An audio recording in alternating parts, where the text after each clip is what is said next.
As a reward for those members who haven't yet been called, and rather unusually I accept, I'm going to raise the limit to 9 minutes. Paul Uppal. Thank you, Mr. Holliban, and as always, it is a pleasure to serve under your stewardship.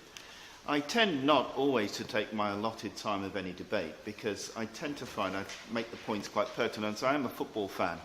As anybody who's watched Barcelona play, it's not always about possession, it's what you do with it. So I'll try and make some specific points. In all the debate that's sort of come forward, you could probably divide contributions from individual members and actually predict almost what they're going to say. And it's very easy for this debate to divide into those who are going to take a pro sort of Pakistani side or a pro-Indian side. And so I haven't prepared any notes for this speech. I thought I'd come along and actually listen to the various contributions. We've heard sort of contributions, particularly I know from the Honourable Member for Brent North, particularly about Burke in terms of the contributions you make as a constituency MP. My own method always in these things is to quote Churchill, and it should be country, constituency and party whenever you want to sort of contribute on these things. And from that perspective, as I was sitting and listening to the debate, I want to just add my own personal perspective on this. We sit here 13 years on from 9/11. That timing is quite interesting if you look at it from this perspective. There are a lot in the world, many countries, who are actually looking at the British Chamber and the British Parliament today, because we still have that prestige throughout many of our fellow citizens within the world. As people in India or Pakistan sit here and look at us, we can't help be not struck by a point that was made by my honourable friend for High Wycombe, particularly about the history and the perspective on this. When we look back on this from the British contribution to India, yes, there were many great things contributed, but I don't think anybody who comes from the subcontinent, who comes from a heritage which is similar to mine, cannot be struck by the fact that in those last few days and those last few weeks, there was an element of cut and run.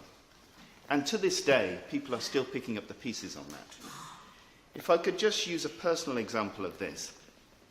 In my maternal village from my great-grandfather, during the time of partition, and this is a story I referred to previously in the House as well, it was a predominantly Sikh village, and next door to my great-grandfather's house, there was a Muslim household. As the night progressed, a huge mob proceeded to amass outside my great-grandfather's house, and they were determined to burn the Muslim village down. Primarily, some people were driven by ideas of retribution. They were driven by pain they had seen through other families or other friends they had sort of met. My great-grandfather stood alone. He said, if anybody touches this house, they are attacking my own family. I first visited India in 1981, and when I went there, I met that family and the remnants of that family who are still there to this day. They hugged me, they kissed me. I had absolutely no idea why they had a fondness for me. But I then realised in subsequent years that actually that spirit of goodwill runs throughout the entire Indian subcontinent. And I can't be struck by the irony that today, that predominantly, although not entirely, most of the contributors have been white middle-aged men talking about what we should be doing in this sort of conflict. And I can tell you that actually doesn't stick in the craw of many of the people who will be watching this debate, but they are acutely aware of the history and the heritage of this. I say respectfully to the Honourable Member for Bradford East, he did say at some points within his opening comments that I'm not being patronising or condescending. It did just remind me of one point in particular. I always remember when I was growing up, people would always say to me, Paul, I don't mean to be racist, but, and would then predominantly proceed to actually follow it with a racist sentiment. I don't mean to be rude, but, and then predominantly follow it with a rude statement. I don't say that's the intention of the Honourable Gentleman.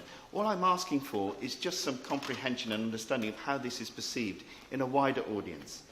We've had comments in the debate today, particularly around the Scottish election, and we are talking here, as we sort of on the verge of a momentous election, which everybody is aware of, about the fact that people in sort of Kashmir generally have mistrust of politicians. Well, I can tell you we have that over here as well.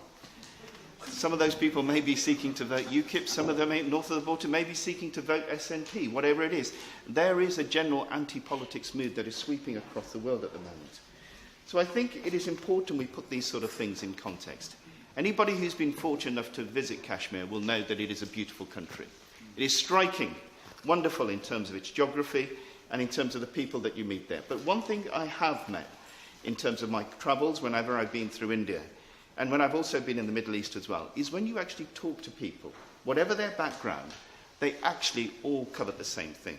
They want to live in an environment which is conducive to raising a family, which is secure, having financial security and independence if they can, and where you can reach your full potential. Those are natural human desires. And that will be shared by people on either side of the political border, on either side of any geographical border. And from that basic point, I think it is mindful that we, as British parliamentarians, keep that at the forefront of our mind. I am not here as an apologist for India. I'm not here to put just the Indian side. Indeed, if anything, my own family hark from Punjab, which has seen its fair share of suffering, particularly on this issue. But I think we should be mindful of that basic fact which I alluded to at the very beginning, that we do have some imperial historical baggage on this, and that any contribution we make should be mindful of that. As I said, I started off with this point, that we were referring to the historical fact that we are sitting here on the 13th anniversary of 9/11. So often when we make our own contributions from a Western perspective, we can be in error. In fact, in the backlash that followed 9/11, two of the people who were actually killed as an American, from American citizens who felt so aggrieved by what had happened were actually Sikhs, but because they had beards and turbans, the people who did that had no idea of that. We should have more faith in people on the Indian subcontinent in terms of their ability to build those bridges. I know that from everything I see when I meet people on the Indian subcontinent, their faith and their compassion towards each other is huge. Yes, it is not a state of nirvana. Yes, it is not perfect. But I believe that everybody who's involved in this dispute has the capabilities to build those bridges and build a positive future. If I go back to my own grandfather, not my great-grandfather, one of his favourite sayings was, particularly in terms of politicians, is, when you meet them, they are incredibly smart people. But the problem with smart people, they tend to think everybody else is incredibly stupid. We should not fall into that mistake. Narendra Shah. Thank you.